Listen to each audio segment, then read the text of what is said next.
Welcome to Gambling with an Edge with your hosts Bob Dancer and Richard Munchkin. Bob Dancer is America's premier video poker writer and teacher. He's written 10 books, including Video Poker for the Intelligent Beginner and the best-selling $1 Million Video Poker. He helped develop the computer software Video Poker for Winners, and in 2004, he was inducted into the Video Poker Hall of Fame. Richard Munchkin has been a professional advantage player for over 30 years and is in the Blackjack Hall of Fame. His book, Gambling Wizards, Conversations with the World's Greatest Gamblers, is a testament to the many ways you can succeed at gambling. The goal of the show is that you'll be a more knowledgeable gambler tomorrow than you were yesterday. And now, here are Bob and Richard. Good afternoon. Welcome to Gambling with an Edge. I'm Bob Dancer. And I'm Richard Munchkin. We're taping this show in late March 2016. I'm not sure when it'll actually be aired. Both Richard and I have some off time scheduled, and so we'll probably slot it into one of those time periods.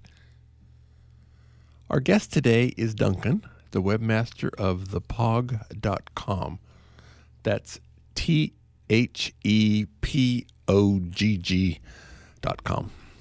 This is an organization that, among other things, helps players recover money from online casinos who have done them wrong.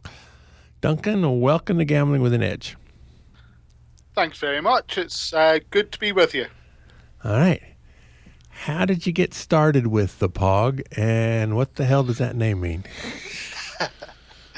I was a player both online and offline for a good number of years.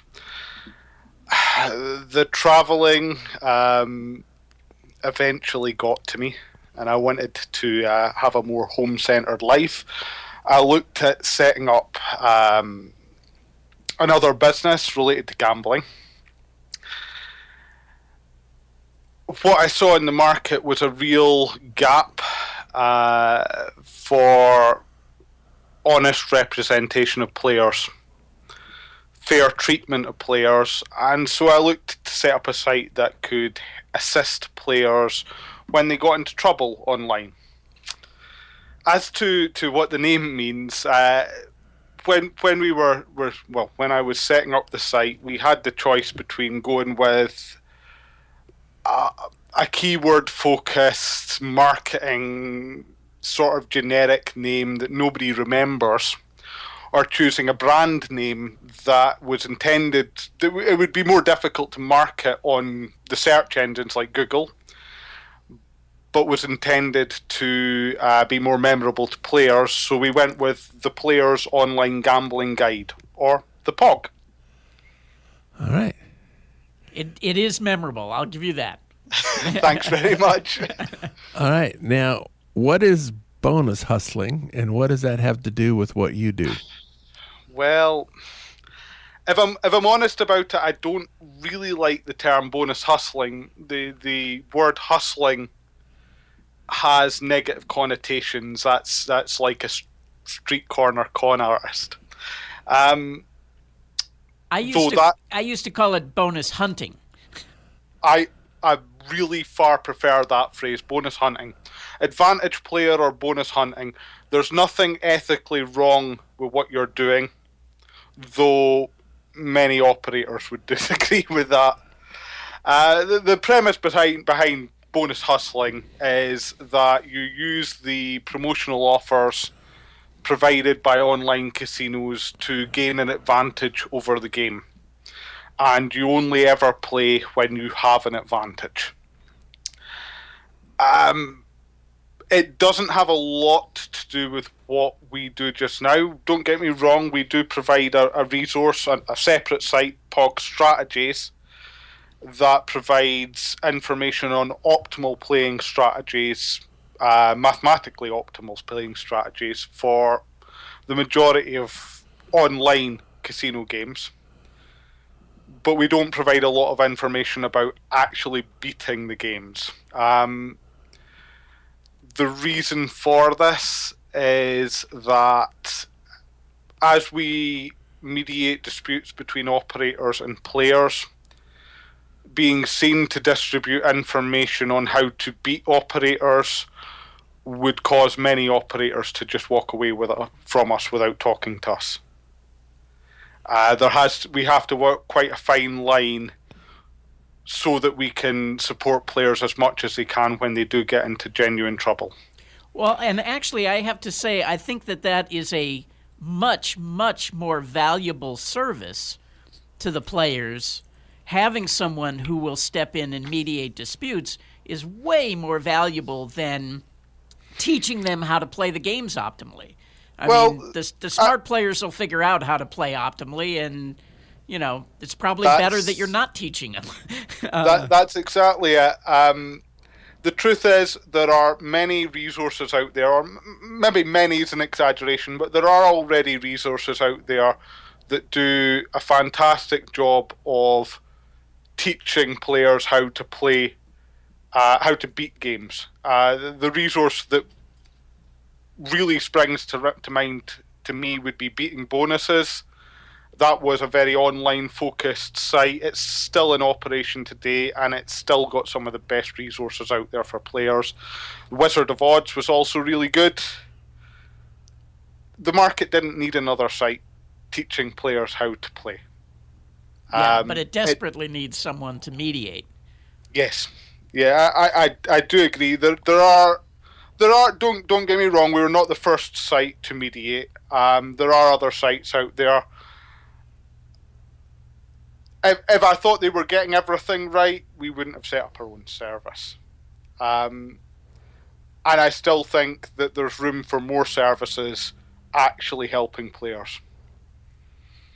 Now, will you get involved in... Well, let's talk about the state of online play in the United States and whether you will get involved in those kind of disputes. Right. Our position with the United States is unusual. With New Jersey entering back into the market, your listeners may not be aware of this, but the New Jersey authorities sent out a rather threatening letter to all the affiliate market, saying that any affiliate working with operators accepting US players would never be licensed if they continued doing so after a date at the end of October last year. So we do not send US traffic to any operator. That said, we do deal with complaints against operators that accept US traffic. So I guess the short answer to your question is that yes, we will get involved and we'll fight just as hard for any US player that comes to us for help. Now, New Jersey has legal online gambling. If you are in the state of New Jersey, will you send players to the New Jersey online casinos for people in New Jersey? Technically, we could. However, I don't have a particularly high opinion of the operators that New Jersey have chosen to license. Their practices up till now, generally speaking, have not been as transparent as many more positive operators, in my opinion. As such, we don't work with those operators. So, while we wouldn't discourage players from New Jersey choosing to play with a licensed New Jersey operator, we don't particularly want to work with those operators right now. Uh-huh. For online casinos. For online casinos, obviously. Anything I say just now is exclusively dealing with the online market. Okay, so each online casino, there's some software products that help them run their operation. Which of the software products are good and which of them are bad? That's quite it's a difficult question to answer. Outside of the US, you have a huge online gaming market with several very dominant software providers. The likes of Microgaming, Net Entertainment, Playtech. These operators appeal to different players. It really depends what the player's looking for, what they'll enjoy, where they'll find a game that they'll enjoy. You've also got to remember that the majority of the online market, player-wise, is looking for slots games. From what I hear inside the industry, what's working well right now is high variance but lower house edge, or RTP games. So players are looking for big wins, but still games where their money will last. In my opinion, Net Entertainment are leading the market in that field just now. Their games are original, they're creative. Graphically, they're very, very nice. You know, when I played a lot online up until 2006 when the law changed in the United States. Yeah. And one of the changes that I see since then is it used to be that if you went to a casino, they only offered one software. You know, if you went to a casino, they just had microgaming software, yeah. or another casino had Playtech software. And yeah. now it seems like the big players will have games from 3 or 4 different software companies. 3 or 4 isn't even covering it now. The up and coming operators are using a dozen different software providers at any one time at the moment.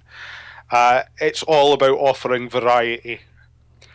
The online market seems to really focus in on new.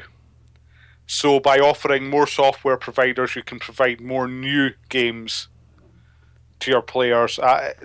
So yes, you're definitely seeing operators moving away from this single software model. So back 10 years ago, for example, if you were playing a microgaming casino, they were pretty good about policing who they would license the software to. And, I had very little problems with any casinos that used that software. Whereas there was a company called RTG that seemed like they were not very careful about who they would license the software to, and sometimes you would have problems with those operators. How does that work now when a casino is using, many different companies for their software? Again, this is a difficult question to generalize on. I have seen some microgaming operators who are engaged in very questionable activities. I've seen some, but that extends across all operators. I wouldn't like to single microgaming out on that. But you mentioned real-time gaming. What you're seeing here is a separation between the companies that have gone on to be publicly listed and are looking to develop a high-level corporate reputation, and those that maybe didn't have the same aspirations. Microgaming, at the point where the US withdrew from the online market, microgaming withdrew from the US market. At the point where the US withdrew from the online market, real-time gaming, RTG, continued to accept players from the US, ignoring this restriction. There's a whole other conversation to have about whether the US withdrawal from the online market was legitimate or in the best interests of US citizens. But that aside, the law's the law, and certain companies chose to move forward ignoring that law. Those companies that chose to do that, well, that speaks for itself. They're taking greater risks, and they are going to have higher overheads. they're going to have to find payment processors that charge them more. So where's this going to come from? Where's this extra money going to come from? Again, I wouldn't like to single out RTG on that one. There are a good number of software providers that have chosen to enter the US market without a license. Yeah, it's a big problem in the US getting the money to and from the casinos, and it's not so hard to get the money to the casinos. No, it's never difficult to get it to them. Well, sometimes it is. Sometimes your credit card won't, they have to play this game of changing the name of the company that you're charging it to. But I mean, to me, it just became not worthwhile at all to deal with them. But so my question, though, what I'm really getting at is, let's say you're dealing with a company that has, 4 or 5 different types of software, and you get in a dispute. Is the software provider going to be of any help, or are you now really just dealing with whoever the owners of the casino at this point? Because right. Well, I get that question again divides between US and non-US. Well, I'm speaking mostly non-US because the really big players now are in the UK. For the non-US, in almost every situation, a player is going to have real difficulty getting in direct contact with the software provider. Not saying it's not possible. I know several instances where players have managed to do this. But your really big operators like Playtech and Microgaming won't tend to deal directly with players. At that point, what your options are: a service like our own. I attend all or most of the major conferences. I have contacts within most of the big companies. If a big problem comes up that the software provider itself has to look at, I can get hold of somebody. I can certainly usually get somebody at the operator end, the casino end, to talk to us. Your other options are the regulator. Now, historically, regulation hasn't been everything that it should have been, but there's a definite shift going on in the on the online non-US market, where regulation is becoming more efficient. It's still not where it should be, but it's improving. If you look at groups like the UKGC and specifically, actually, massive improvements at the Malta Gaming Authority, they're now taking player complaints very seriously. Well, that's good to hear. So there are options there. There are ways to get your case heard. In the US, it's a very different story. The operators in the US are, by and large, essentially unregulated, other than the licensed operators in New Jersey and whatnot. They're by and large unregulated. There are a couple of US operators groups that are good. They will respond to complaints. They'll explain everything. They'll be clear, transparent. They'll deal with everything. But the vast majority of the operators accepting US traffic will just simply ignore player complaints. Does your site, thepogg.com, have a blacklist? Yes. We have a huge blacklist, would be the answer to that. What color is it? We list nearly 1,000 operators at the moment. That will breach 1,000 in the next few weeks. Out of those 1,000 operators, 80 to 90% fail to qualify to receive links from us, to receive any traffic from us. The rest end up in one of two categories, and that is either not recommended or blacklisted. Blacklisted means that they've engaged in some practice that's so heinous that we want absolutely nothing to do with the operator. Examples of this would be cheating software. We've conducted statistical analysis of game results at a few software brands now that have demonstrated that the software has been non-random. Falsely claiming to hold licenses they don't have, changing terms and conditions after a win to justify not paying. These sort of things will get you onto the blacklist.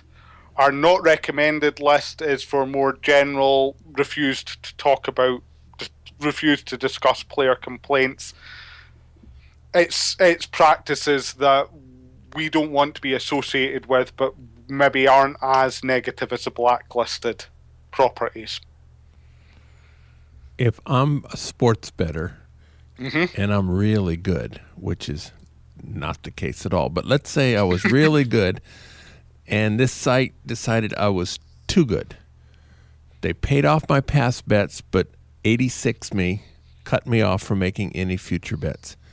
Is cutting players off a reason to be blacklisted or not recommended? That might not even get you not recommended, if I'm totally honest about it. You're talking about private business. They are within their rights to say, we don't want your custom anymore. That said, if the operator had said, you're too good, and this is relatively common, you're too good for us and we're not paying that win, that's a totally different story. The moment that they refused to pay your win, they accepted the bet and refused to pay your win when you won, that would get them not recommended. If they simply say, after paying you, you're too good for us, you need to go somewhere else, they're within their rights to do that. You know, one of the problems that comes up a lot is, you know, in the United States, we call it reading the fine print. The terms and conditions of these sites have, on many of them, have become so complicated that I would think that, you know, the vast majority of people, they don't read the rules. You know, they sign up, they click the box that says, yes, I agree to everything. But it's so easy to run afoul of the terms and conditions. And have you is there a movement by you guys to try to tell them you got to make this easier for people to understand? Or unfortunately, as long as the market is driven towards bonuses, it's not going to be. There is no simple way of cutting those terms back. There is a movement online right now, and I quite support it, to suggest that online operators should be rewarding players more like offline operators, with comp points and various rewards after play. The pre-play bonus creates massive opportunities for anybody who is knowledgeable to exploit the casino. And unfortunately, I don't have a problem personally with smart players doing that, but unfortunately, given the anonymous interaction between the casino and the computer that the player is playing at, many players engage in what's known as multi-accounting, where they sign up under many different names to claim the same bonus multiple times. Imagine. Sorry, on you go. Yeah, Richard just cannot imagine anybody ever doing that.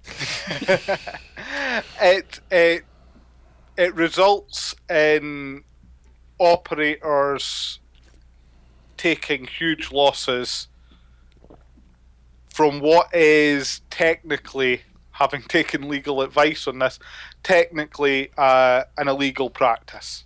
It's unlike advantage play, which is playing within the rules. This would be considered grey area fraud. Even if they're all real people? Even if they're real people, if you are renting the ID off somebody else, you are still. Wait, let me be clear. I've taken legal advice, but this is just the advice I've been given. I'm in no way qualified to advise your listeners as to the legal status of this. But the advice I've heard is that even if it is friends and family, if you are playing under somebody else's name, you are breaking the law. Now, could you be charged with it? It would be very, very difficult to charge you with it, because all it needs is the account holder to say they did it. But you are technically breaking the law. There was a poker player in the UK a couple of years back who was, and I think he has a World Series bracelet, but he was arrested because he was caught cheating at online poker by setting up multiple accounts. And it was the players, again, who, it's always the players who end up catching these guys, because the casino operators seem to be really horrible at this. But anyway, the players figured out the guy was cheating, and this guy and his father had set up multiple accounts, and he would fill, 6 players that were all him at a 9-seat table, and they had many charges of money laundering and identity theft and all kinds of charges, and I think he ended up doing some time, if I'm not mistaken. That wouldn't surprise me, but the difference in that specific instance is that by setting up multiple accounts at the same table, you're allowing yourself to share information with each of your accounts, and you're giving yourself a massive advantage over the other players. The difference with multi-accounting at casinos, you're not gaining any extra information. You're just allowing yourself to exploit the same advantage over and over again. A good example would be, say you find a flashing dealer, one you can hold card. What happens if you could play the same hand 7 times? Every time. You're multiplying your advantage. You're increasing it exponentially. I think the other reason the police got involved is he was cheating other players as opposed to, This is it. It was cheating other players. Operators are expected to protect themselves. Players cheating other players, that's a different level. Yeah. Do you think that the multi-accounting, that there's a difference if you were multi-account? Because there are many people who multi-account in order to bet sports, just to get more money bet on a game. Do you think that they react differently to that than they do to a player who multi-accounts to go after bonuses? Definitely. Going after bonuses, there is no upside. The bottom line for the operator is that these players running multiple accounts will only play when they have a bonus. That's the end of it. The operator will never have an advantage over these players. The best operators have sharp security departments who can spot unnatural associations between accounts. Don't want to go into how that's done, but there are ways of detecting unnatural similarities between accounts and shut that down. In the sportsbook sector, it's far more heuristic. Are you actually a good player? Ultimately, while the player wins in the long run, it takes longer to see that the player has an advantage. That's exactly it. They're not getting the kind of churn through that multi-accounting gets. You've also got to remember that when you're looking at multi-accounting in the modern era, you can use what's known as a bot. So rather than playing yourself, you could play blackjack with a computer tool and walk away. Whereas sports betting requires analysis of every bet. Right. You mentioned earlier that you were an affiliate site. Yes. What is an affiliate site, and what makes your site different from the other affiliate sites out there? Oh, this is a can of worms. Oh, well, I don't like worms. Well, most people don't like affiliates, and for good reason. An affiliate site is one that advertises and directs traffic to online casino operators. Technically speaking, it's not just casino operators and it's not just gambling operators. You could be an Amazon affiliate if you advertise products for Amazon. The benefit that the affiliate gets out of this is that they get a cut of any profit made by the site that you refer the customer to. What makes us different to other affiliates? The vast majority of the affiliate market, when you see a top 10 casino operators listed, those operators are not the best operators for players. It's that simple. Those operators are the best operators for the affiliate site. They are the operators that are paying the affiliate the most to advertise them. At the Pogg, we've really worked very, very hard to ensure that any financial relationship between us and the operator does not impact the placement of the operator. The reviews are solely based on how well the operator treats players. To to the degree I've been told at several conferences recently that I must be mental to operate the site like that. The bottom line is we look at it as if we provide the best operators for the player's more likely to hang around. The player hangs around, we make more money. So rather than making our money up front at the start, we look at it as providing a quality service. And that's how we'll make our money in the long run. Makes sense. All right. So I'm an online player. A casino has stiffed me, has not paid my win. Right. I come to you and say, I want your help to collect. What kind of mediation service do you do, and how much have you recovered? Well, what we do is when a player approaches us, we ask them to submit a complaint via our built-in system. Once we have the player's complaint and we have all their details, we'll contact the operator. And we will keep contacting the operator for weeks afterwards. Good operators will immediately get back in contact with us because they know our system and they wouldn't want a negative report on our site. Bad operators will ignore us. So, to be completely transparent about this, I can't guarantee in every situation that we can help you.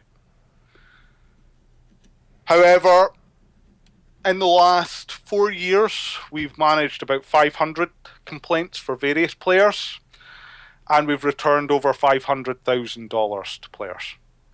So your average player complaint is worth about $1,000. How often does it happen that I say this casino has stiffed me, and you look into it and you find out that my complaint is bogus and the casino has done nothing wrong? Does that happen very often? Yes.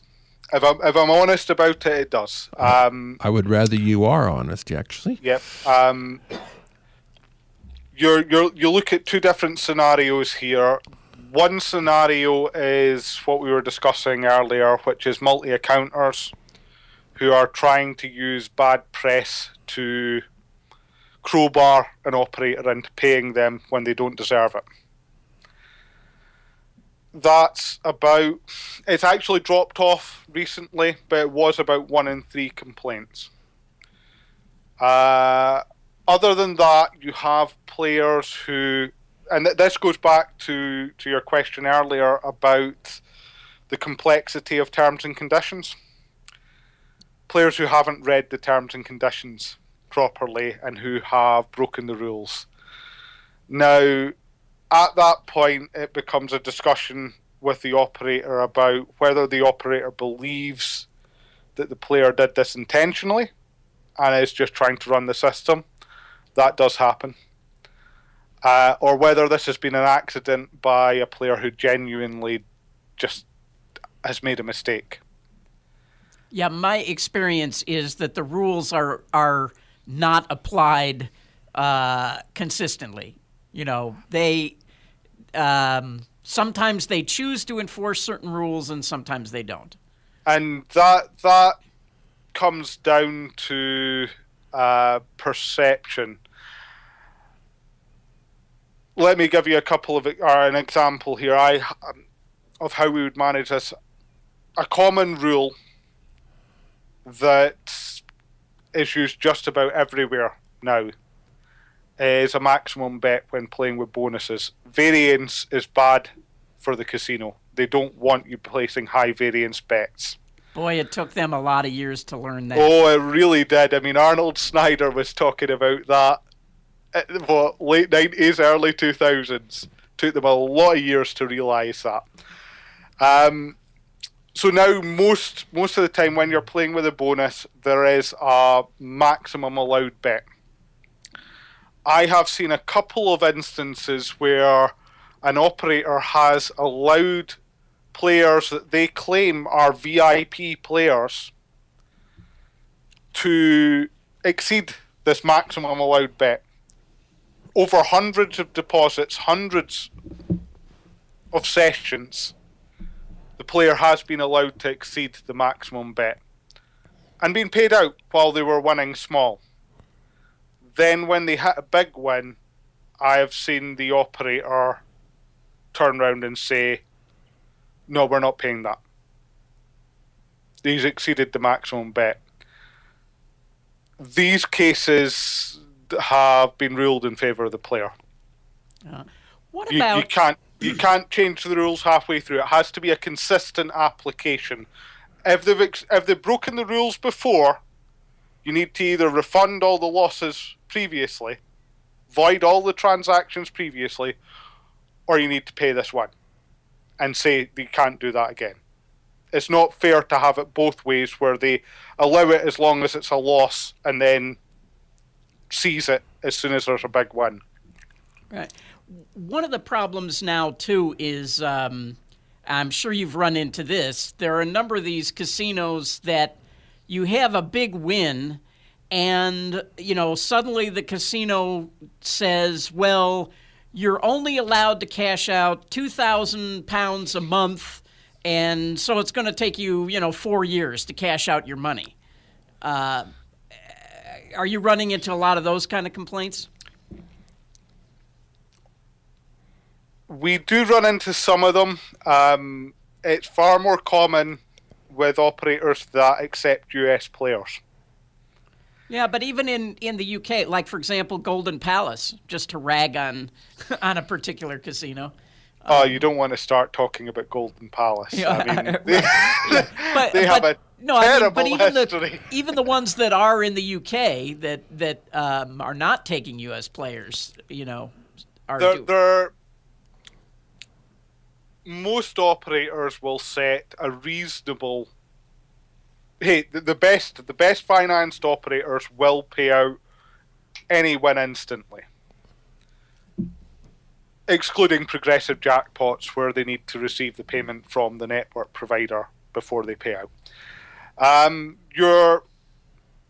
The majority of the market will set out a limit, and it will be reasonable, £5,000 or £10,000 a month, unless you're a genuine high roller or you're playing for a progressive jackpot. Generally, you're not going to win so much that it's going to take you years to get that sort of cash out. If you're a genuine high roller, most of the quality operators will come to some sort of agreement with you about the maximum you can withdraw. Where it becomes problematic... If they're going to offer a slot machine where the jackpot is, £200,000, well, if they're not willing to pay it out, they ought to put a sign, win £200,000, but it's going to take you 2 years to collect it. Right. That should be displayed prominently. That's a big issue that we deal with a lot. Not specifically in terms of complaints, but it automatically justifies not recommended status. What you're talking about there would generally be progressive jackpots. Where an operator refuses or tries to install or set up a system that requires installments on a progressive jackpot, they are behaving in an unethical fashion. They receive... It may take them a few weeks to get it through from the network provider, but they will receive the full payment from the network provider once that jackpot's been won. If they're telling the player that they can't pay that out in one go, they're lying. What they're looking to do is create a situation where the player plays back most of the win before they get a chance to withdraw it. So that practice, the second a progressive jackpot's involved, we have a position that the player should be paid as soon as the casino is paid. If not, they're automatically not recommended. What I would say, I'm moving this a step to the side here, is a bigger concern to me would be the same sort of practice on non-progressive payments, and this happens frequently for US players, where just recently we've just finished dealing with a complaint where a player from the US won €20,000, and the operator turned around to them and said, "Yep, we're only going to pay out €500 a month. And if you don't keep playing, we're going to reduce that to €100 a month." Uh-huh. And if you don't keep losing, it's going to be €1 a month. That's exactly it. And this was it. We got involved. This would have taken, I think it was somewhere around, if they'd actually dropped it to €100 a month, this would have taken approximately 15 years for the player to receive payment. The chances of this operator still being in business in 15 years are next to nothing, in my opinion. Uh-huh. We got involved. We managed to hold the operator to the €500 a month for about a year, at which point they missed a payment, and we went back to them and said, "Look, you've missed a payment now. You are doing this to try and pressure the player into playing. And the player, clearly, this hasn't worked because they're not playing anymore with you. In fact, they're really angry with you. And our report on this is going to say just that at the end." At which point they moved up the payment schedule to €500 a week. Now, that's still not great. It still took 2 years overall to pay the player, but that's a massive amount better than 15 years. Yeah. The best advice I can give you if you get into that situation is to hassle the operator. Don't be rude. Don't be aggressive. Don't shout at them. Do not swear at them. Do not threaten them. If you do this, you will get they'll just stop talking to you. But if you phone up every day, if you email every day, if you go in their live chat and just hassle them, eventually this operator is going to decide you are more hassle than it's worth, and they are just going to pay you to get rid of you. And obviously after that, never deposit with that operator again. Yeah. If I have a $5,000 claim against an online casino, and I decide to use your services, and you are successful in getting me the $5,000 back, Yeah. what kind of commission are we talking about? 0. As I described earlier, we function as an affiliate service. We make our money by advertising operators. We have absolutely no interest in taking any fees from players for helping them. Don't get me wrong, I've been offered in the past, and every single time we've turned it down. It's not something we're interested in doing. If we started accepting payments from players, operators would view us as biased towards a player. Now, another thing that operators used to pull is they would claim that you were part of a syndicate because there were many players kind of playing in a similar fashion. And they would use that as an excuse to not pay people. Is that still a thing? Yes, it is. The problem with these types of cases are, this is what we were describing as multi-accounting earlier. Once we go down into that level, I can't describe exactly how these groups are getting caught, because it would educate people as to how to avoid getting caught in the future. When it comes to reviewing the syndicate multi-accounting sort of cases, have there been instances where we have reviewed the case and found that the operator doesn't have enough evidence to support their claim? Absolutely. There definitely have. There's been a good number of cases where we've turned around to operators and said,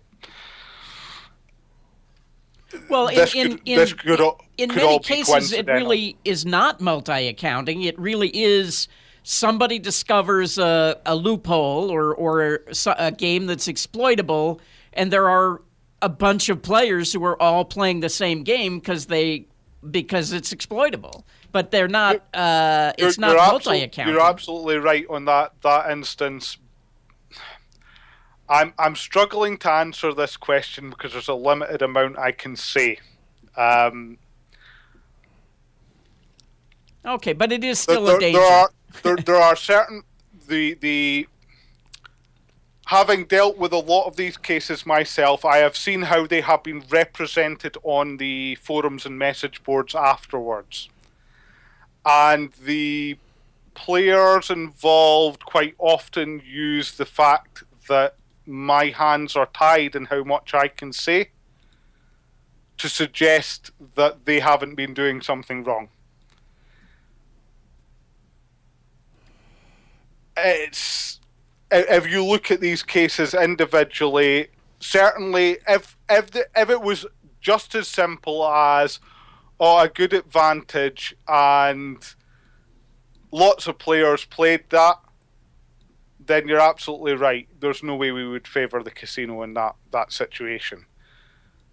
If there are lots of other factors connecting these players, and this is where I can't really go into further detail as fine. to what those factors are. If there's lots of other factors connecting these players, then it becomes far more questionable that this is just coincidence or a lot of players happening to target the same bonus. How often does it happen, like in sports betting, where somebody is calling up the casino to make a bet, that it is taped, but there is really ambiguity as to what the bet was? And so one side said it was something and the other side said it was something else, and you listen to the tape and you just Wow, I can't decide either way. Does that ever happen? If I'm honest about that, really no.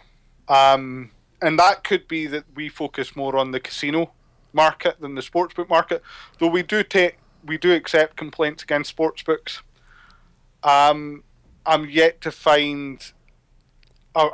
experience a complaint where both parties are claiming different things about one bet.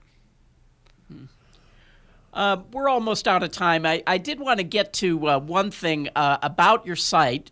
Just a minor complaint. You have some great interviews on your site, but they're kind of hard to find.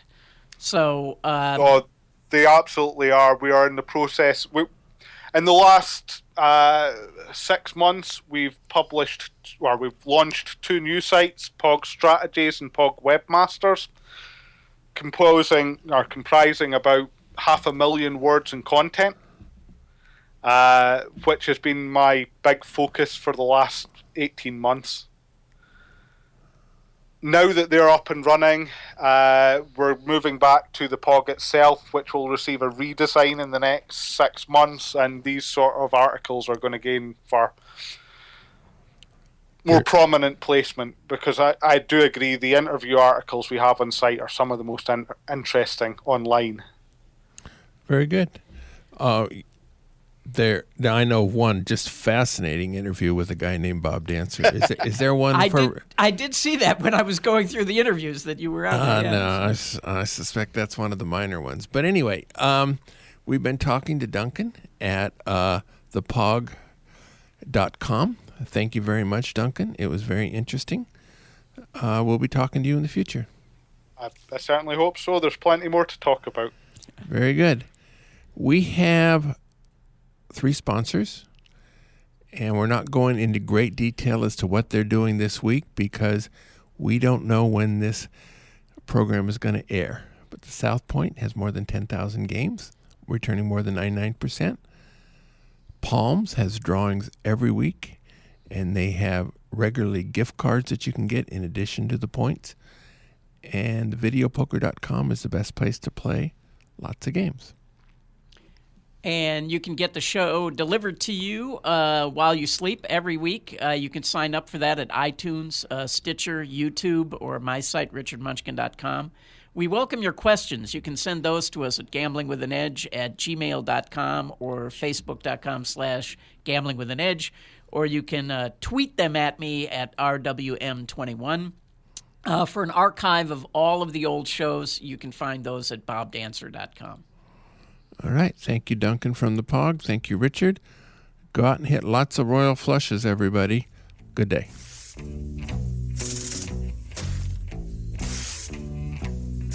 You've been listening to Gambling with an Edge with your hosts, Bob Dancer and Richard Munchkin. Subscribe to the show in iTunes, and episodes will be delivered to you automatically every week. Archived versions of past shows may be found at bobdancer.com and richardmunchkin.com. We welcome emails at gamblingwithanedge@gmail.com. Bob Dancer and Richard Munchkin are both available on Facebook and welcome your questions. The sponsors for the show are the South Point Hotel, Casino and Spa, the M Resort, the Palms Casino Resort, and the website videopoker.com. Join us again next week for another Gambling with an Edge. Views and opinions expressed on this program were those of the hosts and guests and did not necessarily reflect those of Vegas All Net Radio, its affiliates, or its parent company.